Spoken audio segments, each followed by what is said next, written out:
Welcome back to Infidelity Tales Lab. We're incredibly grateful for your support. Before we begin today's tale, tell us, which city or country are you joining us from? We love connecting with our global audience. Now, let's dive into today's story. Chapter 1. The Long Road Home. Vance Mercer gripped the steering wheel tighter as his truck pushed through the worsening blizzard. The weatherman had called it the worst storm in 30 years, but nothing was going to stop him from getting home tonight. Not when it was Diana's birthday.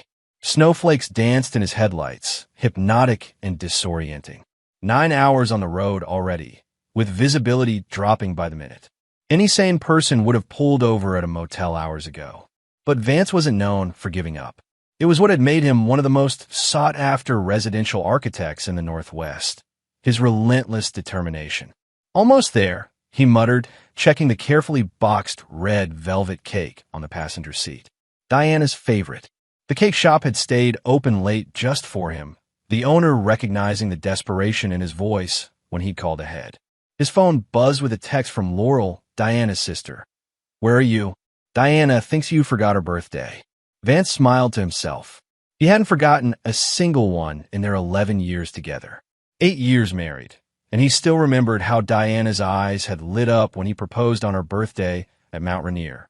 The truth was, he'd been planning this surprise for weeks. The McAllister project in Portland had consumed him for the past 3 months, designing a multi-million-dollar lakefront property that would be featured in Architectural Digest. Diana had understood when he said he'd likely miss her birthday. She always understood his dedication to his craft, even when it took him away from home. What Diana didn't know was that Vance had pushed his team to finish ahead of schedule, working 18-hour days just so he could be home for her special day. Another text from Laurel. "She's had a few glasses of wine. Seems upset. You really should have called." "It's a surprise," he whispered, the excitement building as he turned onto their street. The Tudor-style home he designed for them 5 years ago came into view through the curtain of snow, warm lights glowing in the kitchen windows. Vance parked a few houses down, not wanting Diana to hear his truck. He grabbed the cake box and a small wrapped jewelry box from the glove compartment. Inside was a platinum pendant he'd designed himself, a stylized compass with their initials and wedding date engraved on the back. No matter how far apart they would always find their way back to each other. As he trudged through knee-deep snow, Vance's mind wandered to their last conversation. Diana had seemed distant lately. He attributed it to the stress of her new position as head of donor relations at the Palmer Children's Foundation. The promotion had come with longer hours and more responsibility. They were both building their dreams, sometimes at the cost of time together. Vance brushed the snow from his coat and hair before quietly opening the side door that led to the kitchen. He could hear Diana and Laurel's voices before he saw them. They were sitting at the kitchen island, wine glasses in hand, backs to him. "He didn't even call," Diana was saying, her words slightly slurred. 9 years of birthdays, and this is the first one he's completely forgotten. "Men," Laurel replied, pouring more wine into Diana's glass. "Always putting work first. Remember, Dad?" Vance was about to announce his presence when Diana's next words froze him in place. "God, I hope he crashes. I could use the insurance." The cake box nearly slipped from his fingers. Laurel laughed, clinking her glass against Diana's. Or at least a few months of silence. They both erupted in laughter, and Vance felt each sound like a physical blow. His throat closed, his chest constricting as though the air had been sucked from the room. With mechanical movements, he placed the cake box on the counter by the door. The women, engrossed in their conversation, didn't notice him or the snow melting in puddles at his feet. Vance slipped back out the way he came, the pendant box heavy in his pocket. Chapter 2. The Bitter Taste of Truth. Vance sat in his truck for nearly an hour, the engine off, watching snowflakes accumulate on the windshield until they blotted out the world. His mind replayed Diana's words on an endless loop, searching for some alternative meaning, some context that would make them less devastating. There was none. When numbness finally gave way to a cold, crawling clarity, Vance started the engine. He wouldn't confront Diana tonight. Not when his thoughts were a storm more violent than the one swirling outside. He checked in the lakeside motel just after midnight, the tired desk clerk barely looking up from his paperback.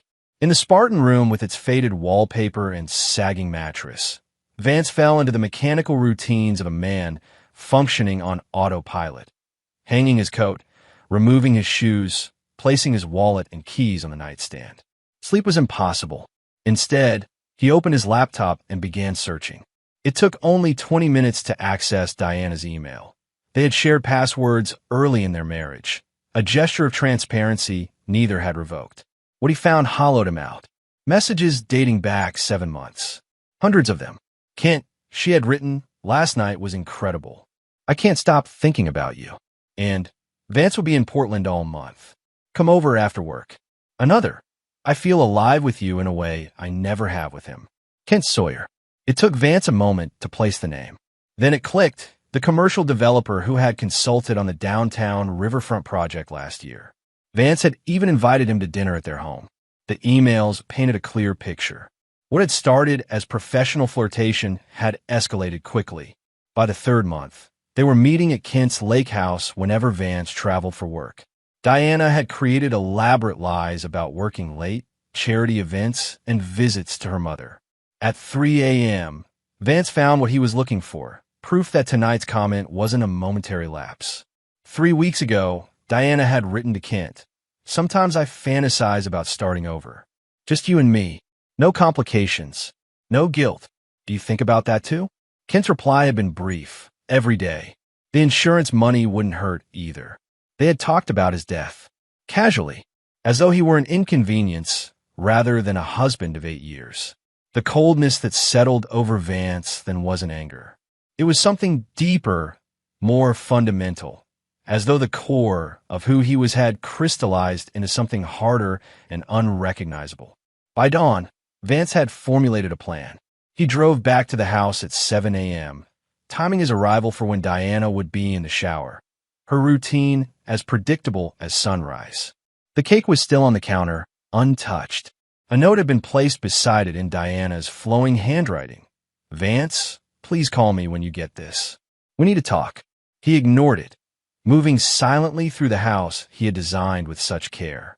Their bedroom still smelled of her perfume, Chanel No. 5, the same scent he had gifted her on their first anniversary. The bathroom door was closed, the shower running. Steam seeped from beneath the door. Vance packed. 3 suits, casual clothes, toiletries, his architecture awards, and the photograph of his parents.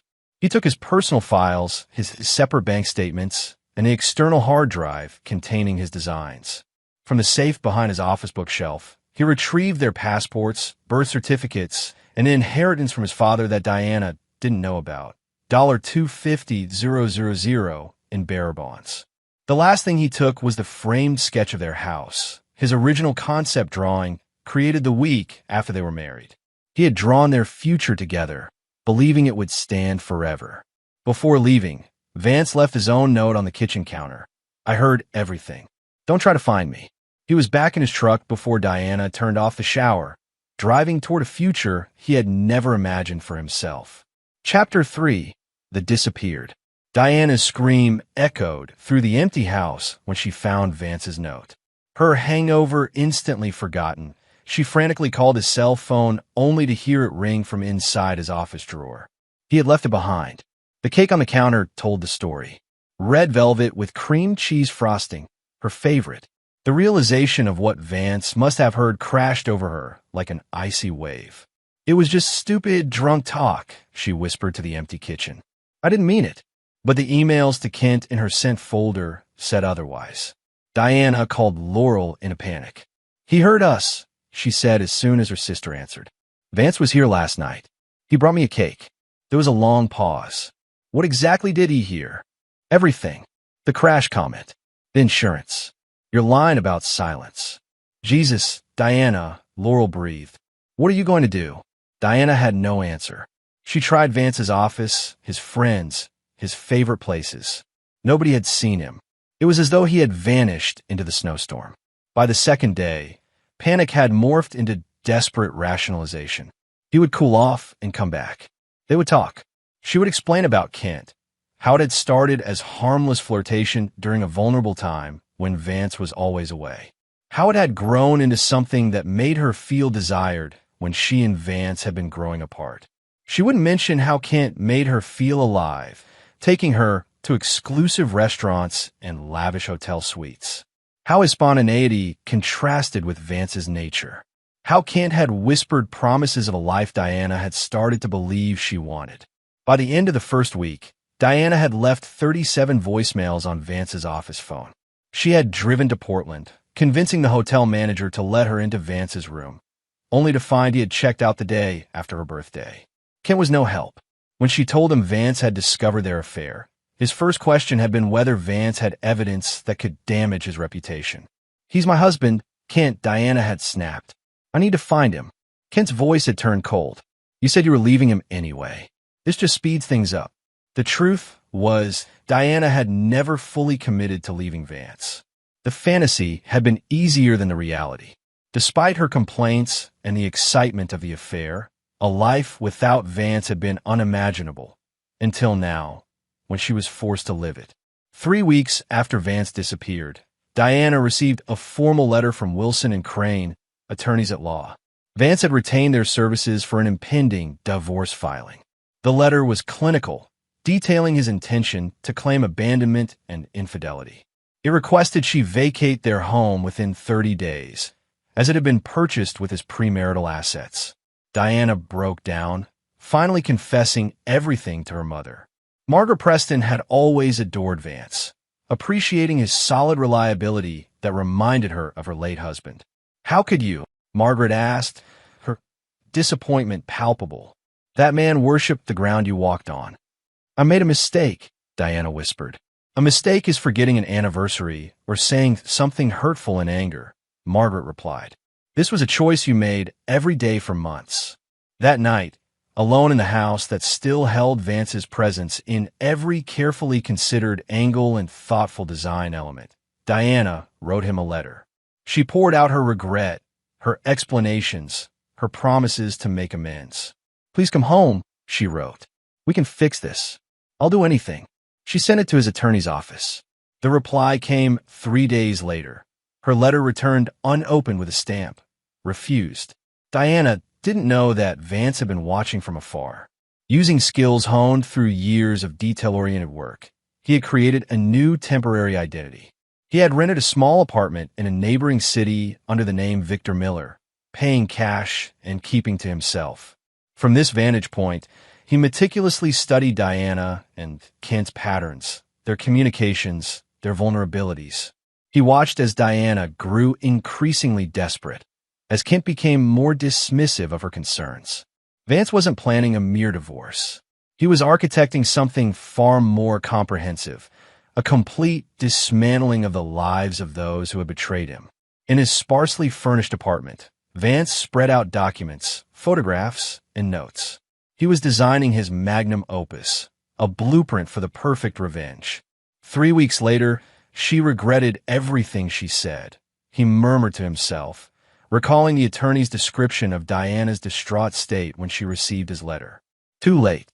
On his wall calendar, he circled a date 3 months in the future.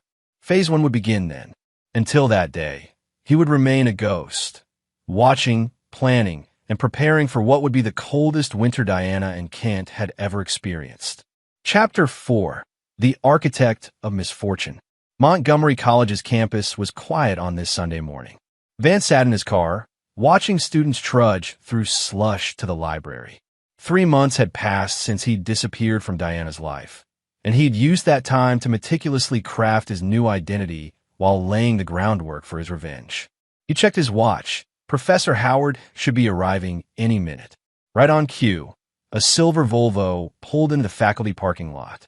Vance straightened his tie and grabbed the portfolio beside him. "Professor Howard," Vance called, approaching the older man who was retrieving a stack of papers from his passenger seat. "Victor Miller. Thank you for meeting me on your day off." Howard shook his hand firmly. "Any friend of Bernard's gets my time. Though I admit, I'm curious why one of Seattle's premier landscape architects needs my expertise." Bernard Kovic had been Vance's mentor at Cornell, and his recommendation had opened this door. What Howard didn't know was that Victor Miller was a carefully constructed alias with credentials subtly altered from Vance's own impressive resume. I'm working on a special project, Vance explained as they walked toward Howard's office. A complete reimagining of the River Point development. Howard's eyebrows shot up. Kent Sawyer's project? I heard it was stalled due to environmental concerns. Exactly why I'm here. Your research on urban water management systems could provide the solution. Inside Howard's cluttered office, Vance laid out his proposal. A revolutionary design that would solve the environmental issues while significantly improving the project's appeal. It was brilliant work, the kind that had made Vance's reputation in the industry. This could save the project, Howard said, examining the designs. Would you mind if I shared this with my colleague at the Environmental Review Board? He's overseeing the River Point case. Vance smiled. That's precisely what I was hoping for. What Howard couldn't know was that Vance had designed the solution with a fatal flaw, one that would only become apparent after implementation, causing delays, additional reviews, and mounting costs for Kent Sawyer's flagship development. As they parted ways, Howard asked, "Why aren't you taking this directly to Sawyer Development? This would make you a hero in their eyes." Vance's expression remained neutral. "I prefer to let the work speak for itself." The truth was more calculated.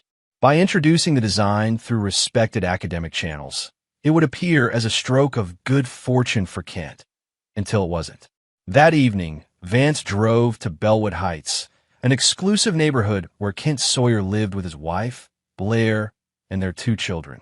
The 5-bedroom colonial with its manicured lawn represented everything Kent projected to the world: success, stability, traditional values. All eyes, of course. Vance parked a block away and watched Kent's house through binoculars. Sunday dinner was a Sawyer family tradition, according to Diana's emails. Kent maintained the facade of devoted family man, even while pursuing his affair. Right on schedule, Kent emerged from the house at 8:15 p.m., kissing his wife goodbye on the porch. He told her he had an early meeting preparation, but Vance knew his real destination, the Highland Suite at the Westin Hotel, where Diana would be waiting. Vance followed at a safe distance, watching Kent's Range Rover pull into the hotel's underground parking. 10 minutes later, Diana's Audi arrived. Through his zoom lens, Vance captured them embracing in the elevator, Kent's hand inappropriately low on Diana's back. More evidence for his growing file. While they were occupied, Vance made a call to Blair Sawyer's personal line, using a voice modulator. "Mrs. Sawyer? I have information about your husband you need to see." He disconnected before she could ask questions, then sent an anonymous email to her personal account, the one Kent didn't know she had, which she used to communicate with her sister about Kent's suspected infidelities. The email contained a single image, Kent and Diana entering the hotel elevator, timestamped 20 minutes ago, along with the hotel name and room number. Vance didn't wait to see the fallout. That would come later. Instead, he drove to Diana's office at the Palmer Foundation, using his architectural firm's master key to enter the building, a perk from when his company had redesigned their offices 2 years ago. In Diana's office, he planted a small device beneath her desk, a modified signal repeater that would capture her phone's data whenever she was in range. It would allow him to monitor her communications, including those with Kent. Phase 2 was now in motion. Over the next 2 weeks, Vance collected a treasure trove of information. Diana and Kent were planning a future together, though Kent was stalling on leaving his wife due to potential financial repercussions. Diana was becoming increasingly frustrated with his hesitation. More importantly, Vance discovered that Kent had leveraged the River Point development far beyond what his investors knew. If the project failed, Kent faced personal financial ruin. Armed with this knowledge, Vance moved to the next phase. Using an anonymous profile, he contacted 3 key investors in River Point, sharing selected environmental reports that suggested the project was built on unstable regulatory ground. As predicted, the investors began asking uncomfortable questions. Kent was forced to call emergency meetings to reassure them. The strain was showing. In his communications with Diana, he was becoming short-tempered and distant. Meanwhile, Blair Sawyer had hired a private investigator. Kent was now sleeping in the guest room, negotiating desperately to save his marriage and family reputation. Diana, sensing Kent pulling away, grew increasingly clingy, threatening to expose their affair to his business associates if he abandoned her. "It's all falling apart," Kent texted Diana late one night. "I need time to fix this." Diana's response was telling. "You promised me a future. I gave up everything for you." To which Kent replied, "You chose to cheat on your husband. That's on you." Vance read their exchange with cold satisfaction. The first cracks were forming in their relationship, and he hadn't even implemented the main components of his plan. The final element of Phase 2 arrived in a thick envelope from his attorney. Diana had been officially served divorce papers at her office, a public humiliation Vance had specifically requested. The timing coincided with the Palmer Foundation's annual donor gala, ensuring Diana would have to face her colleagues and benefactors with the fresh shame of her exposed infidelity. The photographs and evidence included with the filing were comprehensive, dating back to the beginning of the affair. There would be no question of fault in the proceedings. Vance looked at the calendar on his wall. In 3 days, Professor Howard would present Victor Miller's solution to the Environmental Review Board, with Kent Sawyer in attendance. The trap was nearly set. For the first time since hearing Diana's cruel words 3 months ago, Vance allowed himself a small smile. The architect of misfortune was just getting started. Chapter 5. Structural Weaknesses. The Peninsula Hotel's crystal ballroom glittered with Seattle's elite. Kent Sawyer worked the room like a politician, his practiced smile never reaching his eyes. After 3 weeks of environmental review delays on River Point, this charity auction was his chance to reassure investors and partners that everything was under control. From a shadowed corner, Vance observed the performance. In the months since he'd begun his plan, he had altered his appearance, growing a neatly trimmed beard, darkening his hair, and wearing contacts instead of his distinctive square-framed glasses. No one from his former life would recognize Bennett Walsh, the name on his auction paddle. "Mr. Walsh, I don't believe we've met." A silver-haired man extended his hand. "Theodore Blackwell, West Coast Development." Vance shook his hand firmly. "Bennett Walsh, I'm new to Seattle's development scene. What brings you to our little fundraiser?" "Looking for investment opportunities. I'm more interested in River Point." "Fascinating project." Blackwell's expression tightened almost imperceptibly. "Sawyer's venture? It has potential despite the current challenges." "I heard an elegant solution was proposed at the Environmental Review Board," Vance said. "A complete redesign of the water management system." "Yes, by some academic consultant. Howard's protege." Blackwell leaned closer.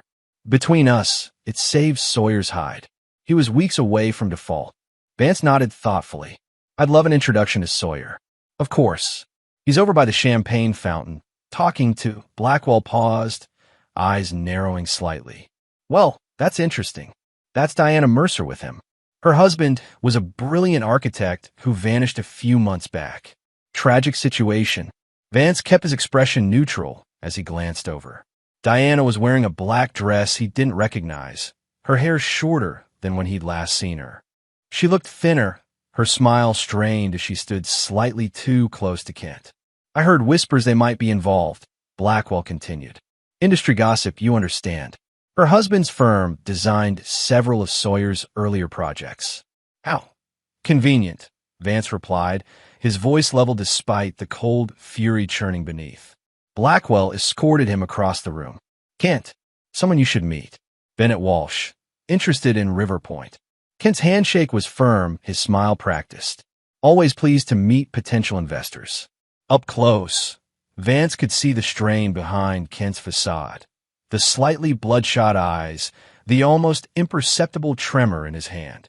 The pressure was taking its toll. Diana stood frozen beside Kent, her glass of champagne halfway to her lips. Though Vance's appearance had changed, something in her expression suggested a ghost of recognition. "Mrs. Mercer," Vance said with a slight nod, using his altered voice. "I've heard of your work with the Palmer Foundation." Diana's brow furrowed slightly. "Have we met before, Mr. Walsh?"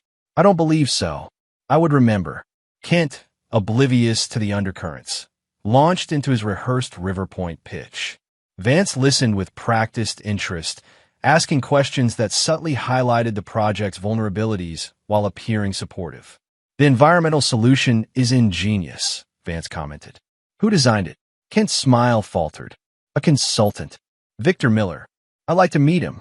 Perhaps he could consult on my upcoming projects. Unfortunately, he's become unavailable. We're implementing his design under Professor Howard's supervision. Vance nodded, suppressing his satisfaction. Phase 3 was proceeding perfectly. Victor Miller had disappeared as mysteriously as he had appeared, leaving only his flawed design behind. As the evening progressed, Vance bid aggressively on several auction items, establishing himself as a wealthy potential investor. When Ken invited him to tour the Riverpoint site the following week, Vance accepted graciously. Diana remained quiet through most of the exchanges, her eyes returning to Vance with unsettled curiosity. As the event wound down, Vance made sure to pass close to her at the coat check. You seem troubled, Mrs. Mercer, he said quietly. Diana startled. I'm fine. Just, you remind me of someone. Someone important to you? Her eyes clouded. Someone I lost. Vance leaned slightly closer. Be careful of the company you keep, Mrs. Mercer. Some structures aren't built to last. Before she could respond, he was gone, disappearing into the night like a warning she couldn't quite grasp. The next morning, Professor Howard received a disturbing email from the Environmental Review Board. Secondary testing had revealed potential issues with the Miller design. Not enough to halt implementation, but enough to require additional monitoring and potential modifications. By noon, Ken was in full crisis mode.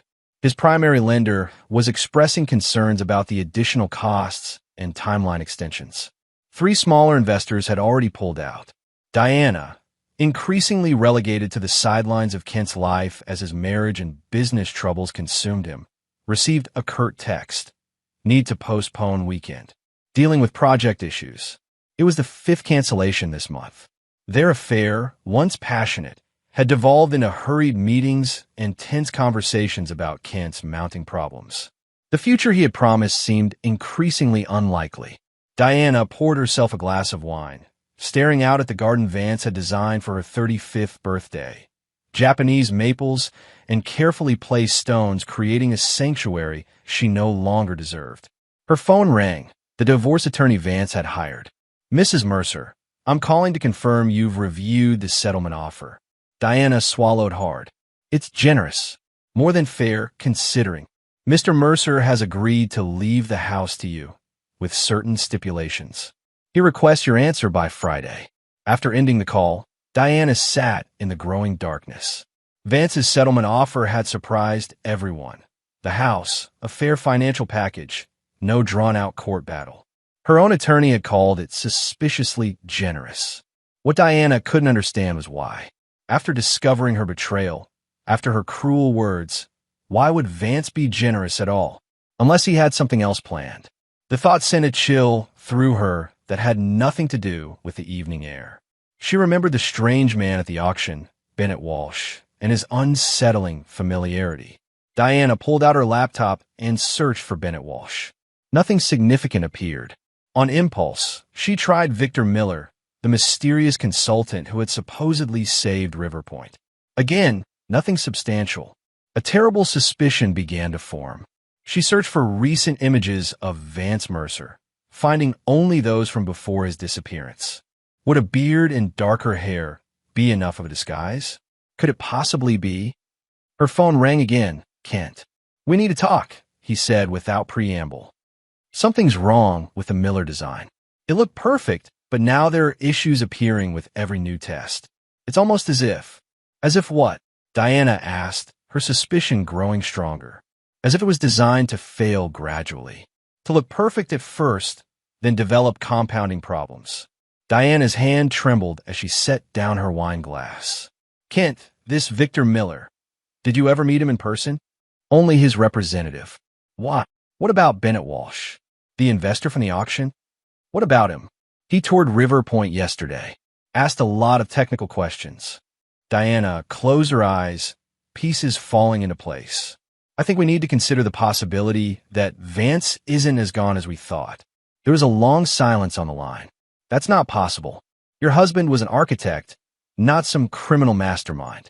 He was the most methodical, detail-oriented person I've ever known. Diana countered. And I hurt him deeply. Another pause. Even if you're right, which is paranoid, what could he possibly hope to accomplish? Diana looked around at the house Vance had designed for their future together. Remembering his words from years ago, architecture isn't just about creating beautiful spaces. It's about understanding how people live, what they need, and sometimes what will make them fall. I think, she said slowly, he's designed our downfall. Chapter 6. Point of No Return. The River Point sales office buzzed with anxious energy. Kent paced behind his mahogany desk, phone pressed to his ear, voice low and urgent. We need those additional tests expedited, he insisted. The lender's getting nervous. Across from him, Diana sat rigidly in a visitor's chair, her attention fixed on the architectural model of River Point that dominated the center of the room. What had once represented Kent's crowning achievement now seemed to mock him, a miniature version of his collapsing ambitions. As Kent ended his call, the door opened and Blair Sawyer strode in, her Louboutins clicking aggressively on the hardwood floor. She stopped abruptly at the sight of Diana. Well, Blair said, her voice arctic. I assumed I'd find you here. Kent's face drained of color. Blair, this isn't. Spare me, she interrupted, placing a manila envelope on his desk. Divorce papers. My lawyer says I'm entitled to half of everything, including whatever's left of River Point after your mismanagement. Diana stood to leave. I should go. Stay, Blair commanded. You deserve to hear this too. She turned back to Kent. Did you really think I wouldn't find out? The private investigator had you followed for weeks. Hotel receipts, photographs, text messages, everything. Kent loosened his tie. We can discuss this at home. There is no more home for you, Blair replied. The lots have been changed. Your things are in storage. She glanced at Diana. I assume your marital bed is available, since you've been so generous with it. Diana flinched as though struck. I never meant. What exactly did you think would happen? Blair demanded. That he'd leave his family? His children? For what? A midlife crisis with a woman who betrayed her own husband. Kent stepped between them. That's enough, Blair. No, it's not nearly enough. Blair's composure cracked slightly. 11 years of marriage, Kent. I supported you when you had nothing but ambition and charm. I believed in you when no one else would invest in your first development. She grabbed the River Point model, lifting it above her head. Blair, don't. Kent lunged forward. The model crashed to the floor, breaking into pieces, a symbolic destruction that made Diana step back in horror. Perfect metaphor, isn't it? Blair said quietly, suddenly calm. Everything you build eventually falls apart. After Blair left, Kent collapsed into his chair, head in his hands. Diana stood among the ruins of the model, uncertain what to say.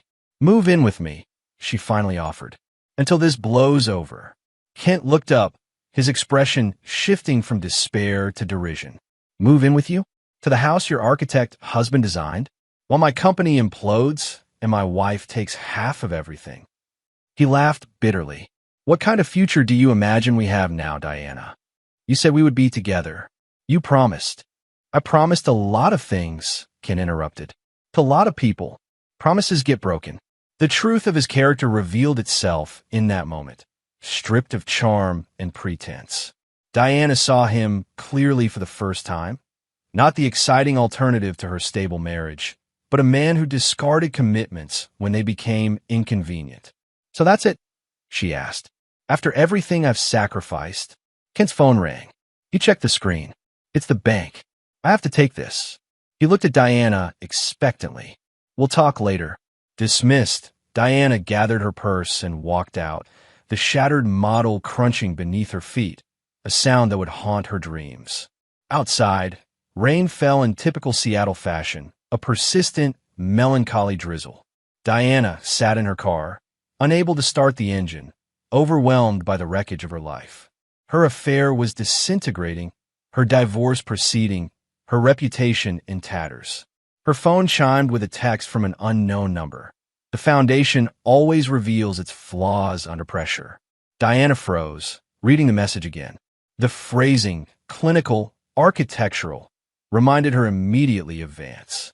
She typed back, "Who is this?" No response came. With trembling fingers, she called Laurel. "I think Vance is back," she said when her sister answered. "I think he's been orchestrating everything. River Point's problems, Kent's marriage falling apart, all of it." Laurel sighed. "Diana, you need to stop this. Vance is gone. He's moved on. Not everything is about you. You don't understand. There was a man at the auction who seemed familiar. And Kent's project is failing because of design flaws in a system created by someone no one has actually met." "Listen to yourself," Laurel said gently. "You're suggesting Vance created multiple false identities and engineered the failure of a multi-million-dollar development. Why? For revenge? That's not the Vance we knew." "That's just it," Diana whispered. "We didn't really know him. Not what he's capable of when hurt badly enough." After ending the call, Diana drove home in a daze. The house, their house, felt emptier than ever. She wandered from room to room, seeing Vance's influence in every carefully considered detail. The southern exposure in the kitchen that captured morning light. The reading nook in the living room, perfectly positioned to catch afternoon sun. The master bathroom with heated floors because she always complained about cold tiles. He had designed it all for her comfort, for their life together.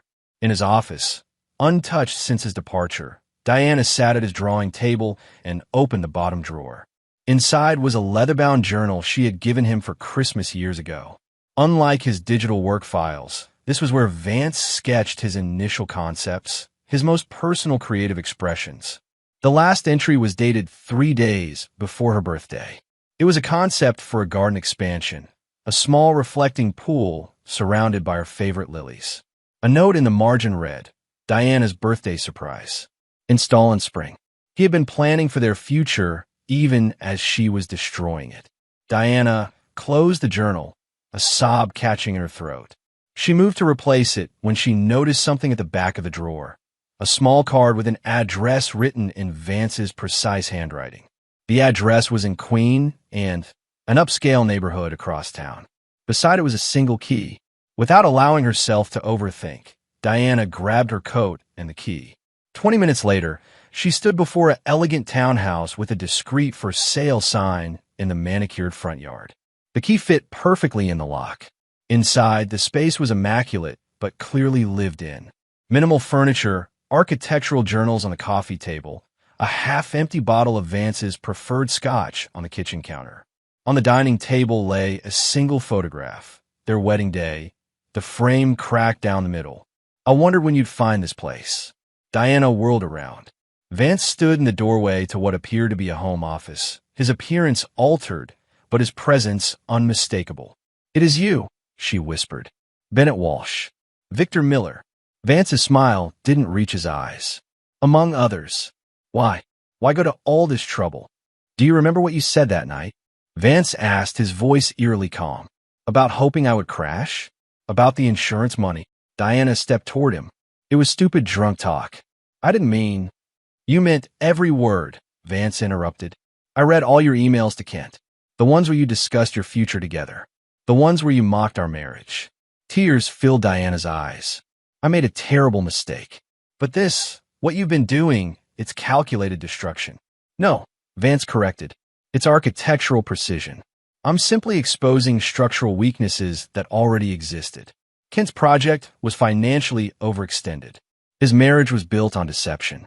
Your affair was founded on fantasy. And us? Diana asked. Was our marriage just another flawed structure? Something flickered in Vance's eyes, the first genuine emotion he'd shown. Our marriage was the only thing I ever built that I believed would last forever. "Then stop this," Diana pleaded. "We can rebuild. Start over." Vance shook his head. "Some things, once broken, can't be repaired. They can only be demolished to make way for something new." He walked to a desk and picked up a folder. "The final divorce papers. I've agreed to your attorney's last requests. It's a fair settlement." Diana didn't take the folder. "I don't want a settlement. I want my husband back. That man died the night he heard his wife wish for his death." Vance placed the folder on the table between them. "This is the point of no return, Diana. Sign, and we both move forward separately. Refuse, and I continue dismantling everything Kent Sawyer has built, with you as collateral damage. Is that a threat? It's a blueprint, Vance replied. One I've been following meticulously. Diana sank into a chair, the reality of her situation crashing down. You've become someone I don't recognize. So did you, Vance said quietly. The difference is I know exactly who I am now. He walked to the door, pausing with his hand on the knob. You have until tomorrow to sign. After that, the settlement offer expires, and things get considerably less generous. After he left, Diana sat alone in the gathering darkness, the unsigned divorce papers before her like a crossroads. Outside, rain continued to fall on a city that suddenly felt foreign and hostile. The key to the townhouse lay heavy in her palm, the last connection to the man she had loved and lost through her own actions. But not lost completely, she realized. He had left the key where she would eventually find it. He had allowed her to discover his temporary sanctuary. Perhaps, somewhere beneath the coldness and calculation, a small ember of their connection remained. Diana pulled out her phone and dialed Kent's number, her decision crystallizing with each ring. Kent, she said when he answered. We need to talk about Vance Mercer. Chapter 7. Controlled Demolition. The law offices of Wilson and Crane occupied the 32nd floor of Seattle's Columbia Center, offering sweeping views of Puget Sound. Diana sat rigidly in the conference room, flanked by her attorney, Patricia Winters, while across the polished mahogany table, Harold Wilson represented Vance's interests. Vance himself was conspicuously absent. My client has authorized me to present this final settlement offer, Wilson stated, sliding a document across the table. As you can see, it's incredibly generous given the circumstances. Patricia reviewed the terms, eyebrows rising slightly. The house remains with Mrs. Mercer, along with a significant cash settlement. Mr. Mercer retains his business interests and intellectual property rights. She glanced at Diana. These terms are more than fair. Diana stared at the signature line. And if I sign, this ends? Everything. Wilson's expression revealed nothing. The divorce will be finalized within 30 days. That's not what I meant, Diana said, meeting his gaze. Does Vance stop his campaign against Kent Sawyer? A flicker of surprise crossed Wilson's face before his professional mask returned. I'm not aware of any such campaign. Mr. Mercer has been focused solely on his architectural practice. Diana laughed bitterly. Under which name? Vance Mercer? Victor Miller? Bennett Walsh? How many identities has he created while systematically destroying River Point development? Patricia placed a warning hand on Diana's arm. My client is understandably emotional. Perhaps we could have a moment alone. Wilson nodded, gathering his papers. Of course. I'll give you 10 minutes to discuss. But I should note that this offer expires today. After he left, Patricia turned to Diana. What are you doing? This settlement is extraordinarily generous. Most clients in your position would sign immediately. It's too generous, Diana insisted. Vance is using it to distract me while he completes whatever he's planning for Kent. Diana, Patricia said gently, I've handled hundreds of divorces. Sometimes, despite painful circumstances, one party simply wants a clean break without prolonged conflict. You don't know Vance, Diana replied. He designs with purpose. Every element serves the overall vision. Patricia sighed. Even if you're right about Mr. Mercer's involvement with River Point's problems, which sounds frankly paranoid, what exactly do you hope to accomplish by refusing these terms? Diana considered the question. What did she want? To save Kent from financial ruin? To salvage a relationship that had revealed itself as hollow and self-serving? Or was it something deeper, a desperate need to maintain some connection to Vance, even an adversarial one? Before she could answer, her phone chimed with a text message from Kent. Environmental Board just suspended River Point permits. Need to talk now. Diana made her decision. I need time to consider the offer. That's not an option, Patricia warned. Mr. Wilson made it clear. Then negotiate an extension, Diana interrupted, standing. I have somewhere I need to be. 30 minutes later, Diana pulled into River Point's muddy construction site. Work had halted, with equipment sitting idle and workers gathered in clusters, faces concerned as they collected tools and personal items. Kent stood in the site office trailer, surrounded by blueprints and engineering reports, his face ashen as he barked orders into his phone. When he saw Diana, he abruptly ended his call. "Where have you been?" "I've been trying to reach you." "Meeting with divorce attorneys," Diana replied. "What happened here?" Kent ran a hand through his disheveled hair. The Environmental Board found significant discrepancies between the approved plans and actual implementation. They've suspended all permits pending a full investigation. "How is that possible?" "You've had inspectors on site weekly." "That's the thing," Kent said, lowering his voice despite them being alone. "The discrepancies weren't there last week. It's as if key components of the design changed overnight." He picked up a blueprint, pointing to technical specifications. "These drainage calculations, they've been altered from the original submission." Diana studied the complex diagrams, understanding little of the technical details, but recognizing the implication. "You're saying someone tampered with the plans?" "Not just the plans," Kent replied grimly. "Physical components on site have been substituted with inferior materials.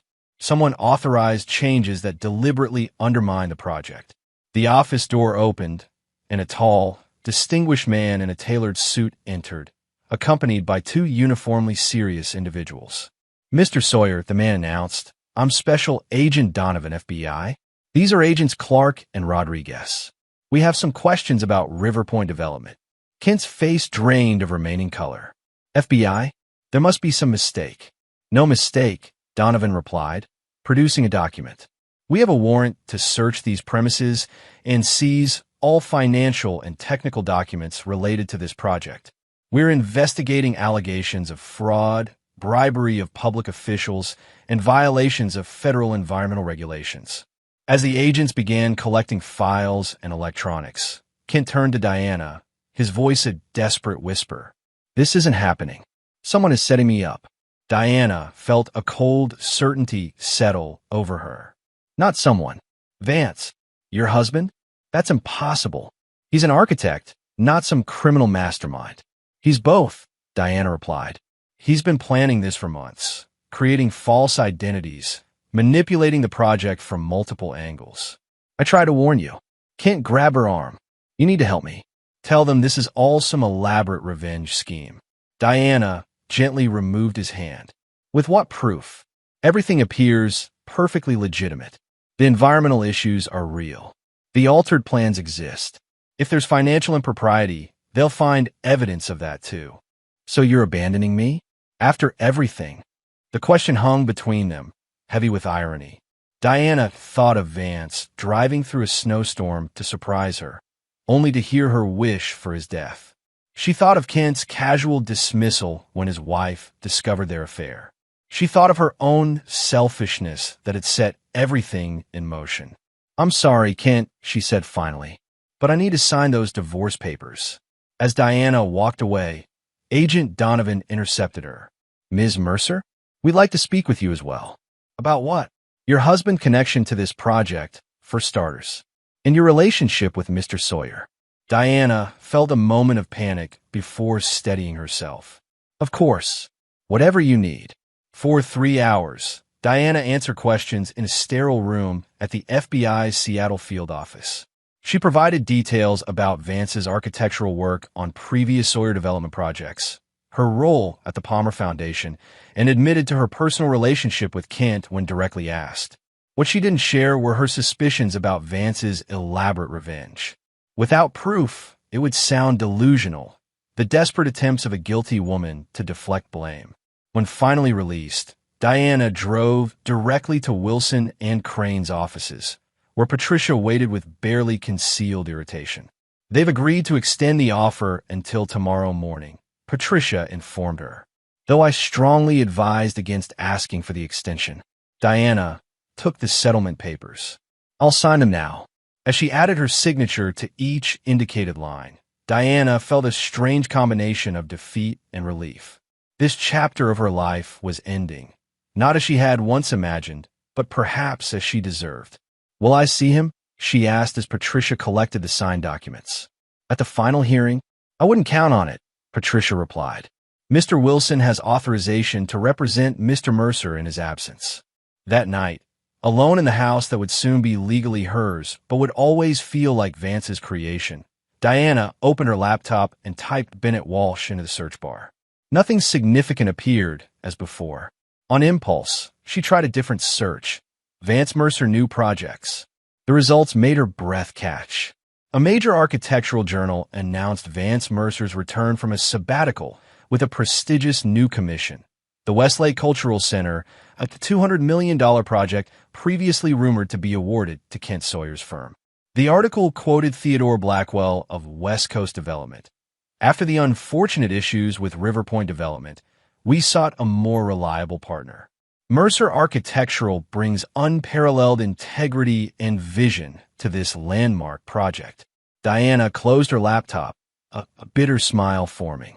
Vance hadn't just destroyed Kent's project. He had claimed the prize Kent had been pursuing for years. The controlled demolition was complete, with Vance emerging stronger than before. Her phone chimed with a text from an unknown number. Settlement received. Goodbye, Diana. She stared at the message, tears blurring her vision. No hate, no anger, just a clinical finality that somehow hurt more than rage ever could. Diana typed back, I'm sorry for everything. I never deserved you. No response came. None was expected. Chapter 8. From the Ashes. 6 months after signing the divorce papers, Diana stood in the empty living room of what had once been her dream home. Moving boxes lined the walls, labeled in her meticulous handwriting, kitchen, bedroom, personal. The furniture had already been removed, some sold, some donated, a few cherished pieces in storage until she found a permanent place. The house had sold for well above asking price, despite Seattle's cooling real estate market. The irony wasn't lost on Diana. Vance's architectural reputation added significant value to the property he had designed for their life together. Her phone rang. Laurel, how's the packing going? Her sister asked. Almost done, Diana replied, her voice echoing in the empty space. The movers come tomorrow for the boxes. Are you sure about this move? Bend is beautiful, but it's so far from everyone you know. Diana gazed out the window at the garden, now in the care of strangers. That's part of the appeal. I need a fresh start, away from the whispers and sympathetic looks. The past 6 months had been a study in public humiliation. Kent Sawyer's indictment on multiple federal charges had made headlines across the Pacific Northwest. Diana's connection to him, both professional and personal, had become public knowledge, forcing her resignation from the Palmer Foundation despite her cooperation with investigators. Laurel sighed. I still think you could rebuild here. People forget scandals eventually. I don't want to rebuild here, Diana said firmly. Too many ghosts. After ending the call, Diana wandered through the empty rooms, memories emerging like photographs in developing solution. Vance carrying her across the threshold after they moved in. Holiday gatherings with friends. Quiet Sunday mornings with coffee and crosswords. In the master bedroom, she opened the closet one last time, ensuring nothing had been overlooked. On the top shelf, her hand brushed against something solid, a book. Pulling it down, she realized it was a leather-bound journal she had never seen before. The first page bore Vance's distinctive handwriting, personal projects and concepts, not for client review. Diana hesitated, feeling like an intruder despite technically still owning the house. Curiosity overcame her reluctance. She sat on the floor, back against the wall, and began to read. The journal contained conceptual sketches and notes for projects Vance had dreamed of but never pursued. A sustainable mountain retreat, an urban vertical garden, a children's hospital with spaces designed to reduce anxiety and promote healing. In the middle of the journal, Diana found something unexpected, detailed plans for renovating their home to accommodate children. A nursery with perfect southern exposure. A playroom that could later convert to a study space for teenagers. Safety features seamlessly integrated into the aesthetic design. Dated 3 years ago, when they had been trying to conceive. Diana traced the pencil lines with trembling fingers. They had stopped fertility treatments 2 years ago, the disappointment and hormonal roller coaster straining their relationship. She had assumed Vance had moved on from the idea of children, focusing instead on his growing firm. These plans proved otherwise. He had kept hoping, kept designing for the family they might have had. Tears fell onto the pages as Diana continued reading. The final entry was dated 1 week before her fateful birthday. It wasn't an architectural design, but a list. 1. Complete Portland project early 2. Surprise Diana for birthday 3. Propose second honeymoon, Italy in spring 4. Revisit family planning discussion, adoption 5. Prioritize us above everything else. He had been planning to save their marriage while she was actively destroying it. Diana closed the journal, overwhelmed by the magnitude of what she had thrown away. Not just Vance's love, but his vision for their future, one she had shared but had been too weak, too selfish to honor. Her phone rang again, an unknown number. "Hello," she answered, wiping tears. "Mrs. Mercer?" a formal voice inquired. "This is Westlake Medical Center. You're listed as the emergency contact for Kent Sawyer." Diana frowned in confusion. "There must be some mistake. We haven't spoken in months. Mr. Sawyer was admitted 2 hours ago, following an incident at the Federal Detention Center. He specifically requested we contact you." "What kind of incident?" A pause. "I'm not at liberty to share details over the phone. Mr. Sawyer is conscious and asking to see you." Diana's first instinct was to refuse. Kent had shown his true character when their affair was exposed: selfish, calculating, willing to sacrifice others to protect himself. His recent letters from detention, alternating between self-pity and thinly veiled accusations that she had somehow betrayed him, had gone unanswered. Yet something compelled her to agree. Perhaps a need for closure before leaving Seattle permanently. Or maybe simple human compassion for someone who, despite everything, had once meant something to her. "I'll be there within the hour," she said finally. Westlake Medical Center security was enhanced due to Kent's status as a federal prisoner. Diana was escorted through multiple checkpoints, her ID verified 3 times before being allowed into the secure wing. Kent lay handcuffed to the hospital bed, a bandage wrapped around his throat, his normally tan complexion ashen. A uniformed officer stood at attention by the door. 10 minutes, the officer stated flatly. As Diana approached the bed, Kent's eyes fluttered open. He attempted to speak, but winced in pain. "Don't try to talk," Diana said. "The nurse told me about your throat." Kent reached for a notepad on the side table, scribbling with difficulty before turning it toward her. "He found me." "Who found you?" Kent wrote again. "Your husband. He was there." Diana's blood ran cold. "Vance?" "At the detention center." Kent nodded weakly, writing, "Architectural consult for new wing." "Saw me in yard." Smiled. "And then what?" Diana asked, though she was beginning to understand. "That night, 2 inmates. Shanks. Said I was dead man." Diana stepped back from the bed. "Are you suggesting Vance somehow orchestrated an attack on you in federal prison?" Kent's eyes hardened as he wrote, "Not suggestion. Fact. Guard stopped it. Next time maybe not." "This is absurd," Diana said, gathering her purse. "Vance is an architect, not some prison gang leader. You've made powerful enemies all on your own, Kent." As she turned to leave, Kent scrawled one final message, tapping the notepad urgently until she looked. "He's not finished with either of us." Outside the hospital, Diana sat in her car, hands shaking too badly to insert the key into the ignition. Kent's accusation seemed paranoid, delusional, the desperate attempt of a fallen man to blame others for his circumstances.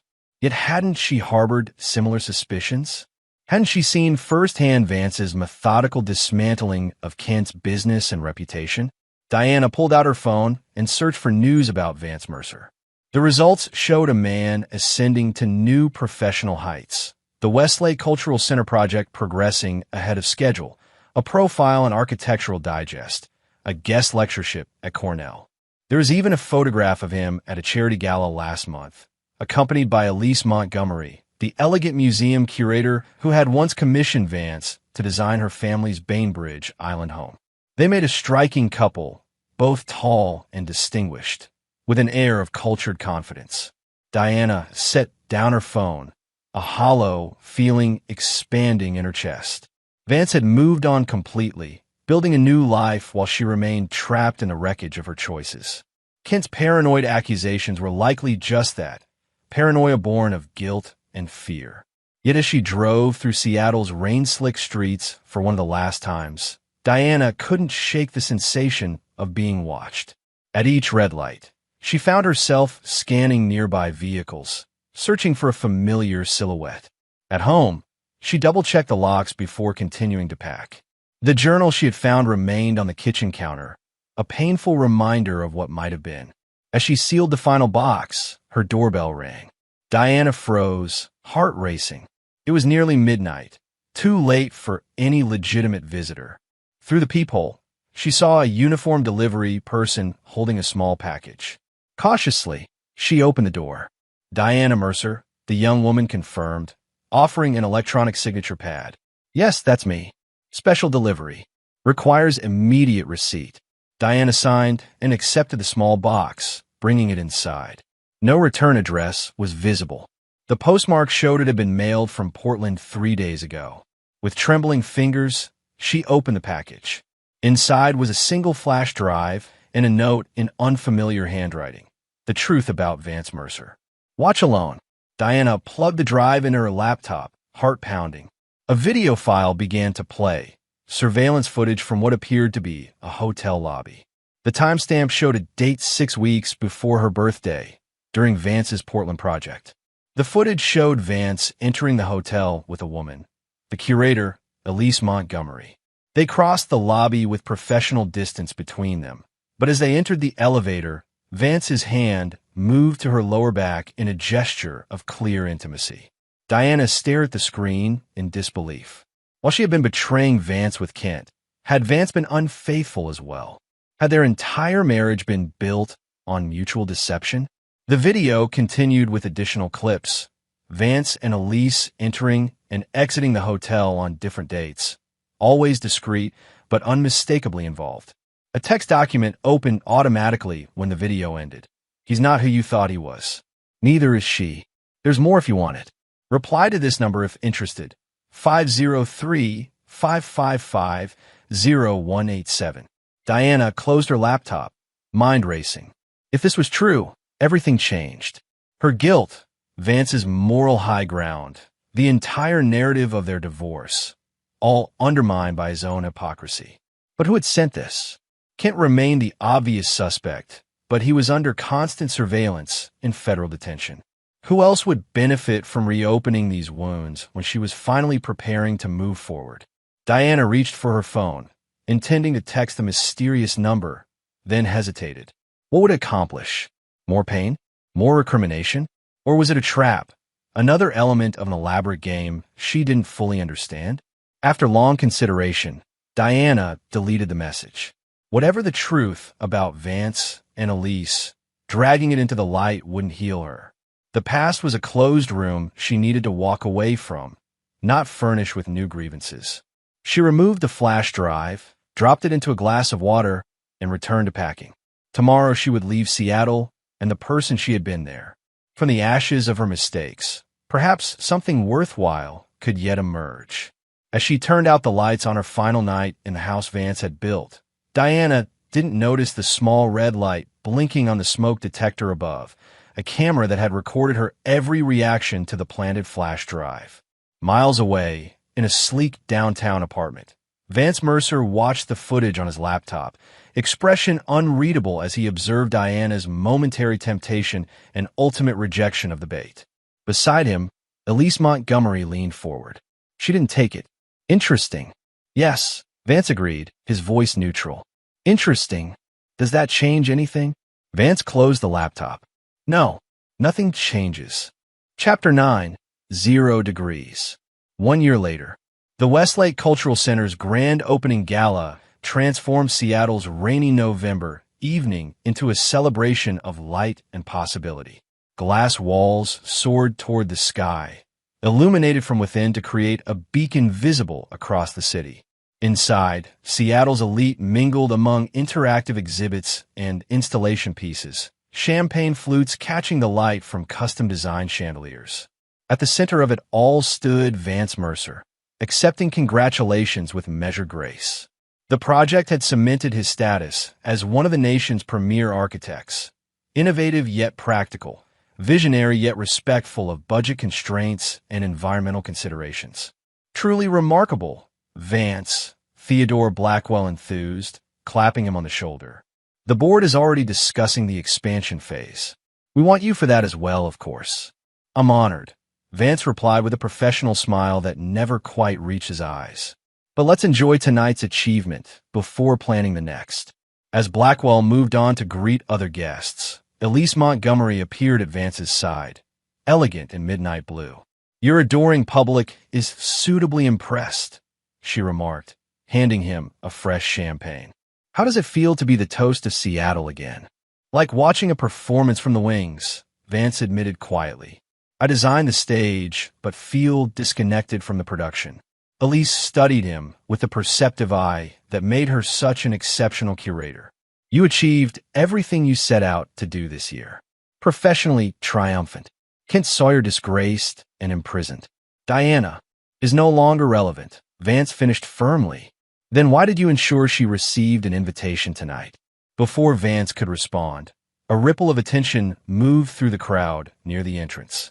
Diana Mercer had arrived, looking striking in a simple black dress, her hair styled differently than Vance remembered, shorter, more confident. She paused in the doorway, clearly uncomfortable with the sudden attention, before squaring her shoulders and moving into the room with deliberate poise. Excuse me, Vance said to Elise, setting down his untouched champagne. Diana circulated through the exhibits, maintaining a careful distance from the center of the room where Vance held court. Though she exchanged polite greetings with those who acknowledged her, her focus remained on the architecture itself, studying design elements, occasionally making notes in a small journal. She was examining a cantilevered viewing platform when she felt a presence beside her. The structural support is hidden within the adjacent wall, Vance explained quietly, creating the illusion that it's floating. Diana turned, meeting his gaze directly for the first time in 18 months. It's beautiful. All of it. Thank you for coming, Vance said. I wasn't certain you would. I almost didn't, Diana admitted, but I wanted to see your work. You've outdone yourself. An awkward silence settled between them. Former intimates, now uncertain of the most basic social protocols. How has Ben? Vance finally asked. Diana looked surprised. You know where I moved? I keep informed about things that were once important to me. The implication that she was now relegated to the past tense hung between them. Bend is good, Diana said carefully. I'm teaching art at the community college. Simple life, but fulfilling. Vance nodded. I'm glad. Are you? Diana challenged gently. After everything that happened, everything you orchestrated, are you genuinely glad that I found some peace? Vance's expression remained neutral. What exactly do you think I orchestrated, Diana? River Point's collapse. Kent's federal indictment. The convenient timing of your rise as he fell. Diana met his gaze unflinchingly. The attack in prison. You give me too much credit, Vance replied. Kent Sawyer destroyed himself through his own greed and shortcuts. As for the prison incident, I'm an architect, not a criminal mastermind. Then why invite me here tonight? To showcase your triumph? To remind me of what I lost? Vance glanced around the crowded room. Let's continue this conversation somewhere more private. He led her to a small office behind the main exhibition space, his temporary workspace during the final phase of construction. Floor-to-ceiling windows offered a panoramic view of Seattle's twinkling skyline and the dark waters of Puget Sound beyond. I invited you, Vance said, closing the door, because I wanted closure. Diana laughed softly. Closure? After systematically dismantling everything and everyone connected to our divorce? That's not closure, Vance.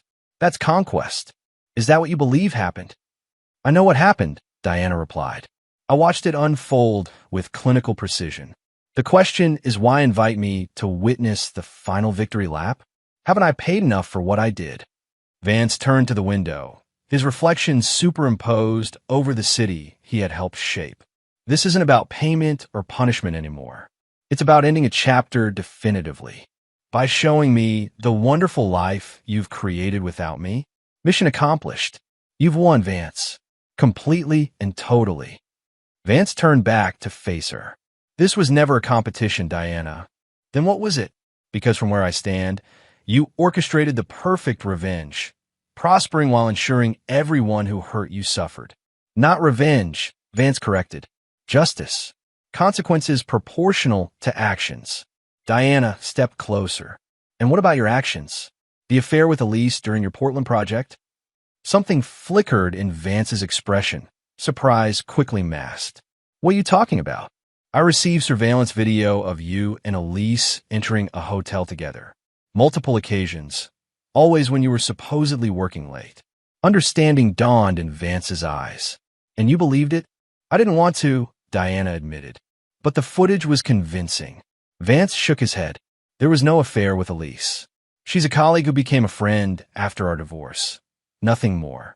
Those videos were manipulated or taken out of context. How convenient that you have explanations for everything, Diana said bitterly. Just like you had nothing to do with Kent's business collapse or the prison attack. The difference, Vance replied evenly, is that you chose to believe the worst about me without question. Just as you did the night you told your sister you hoped I would crash. The truth of his words struck Diana like a physical blow. You're right, she whispered. I did. Both times. Vance's expression softened slightly. For what it's worth, I never wished you harm. Even at my coldest, I only wanted accountability, not suffering. Is that why you gave me the house in the settlement? Why you didn't expose my affair publicly until Kent forced the issue? I gave you the house because I couldn't bear to live in it anymore, Vance admitted. Every corner held memories I needed to escape. Diana nodded, unexpected tears threatening. I found your journal. The plans for children's rooms. The second honeymoon ideas. Vance looked away. That was a different life. A different man. A better man than the one who spent a year executing the perfect revenge plan. Perhaps, Vance acknowledged. But that better man died in a snowstorm, listening to his wife wish for his death. The finality in his voice made Diana shiver. She reached into her purse and removed a small wrapped package. I brought you something. A belated housewarming gift for whatever home you've created now. Vance accepted it cautiously. Inside was a small crystal snowflake, exquisitely crafted to catch and refract light. To remember the coldest winter, Diana explained softly. Not as a reminder of pain, but as acknowledgement that we both survived it. Vance held the snowflake to the light, watching rainbow prisms dance across the walls. Thank you, he said simply. I should go, Diana said. I have an early flight back to Oregon tomorrow. Vance walked her to the door. Diana, he said as she stepped into the hallway. I hope you find happiness in your new life. I mean that sincerely. Diana studied his face one last time. The strong features she had once known better than her own, now arranged in an expression she couldn't fully decipher. Goodbye, Vance. As she walked away, Vance returned to the window, the crystal snowflake cool against his palm.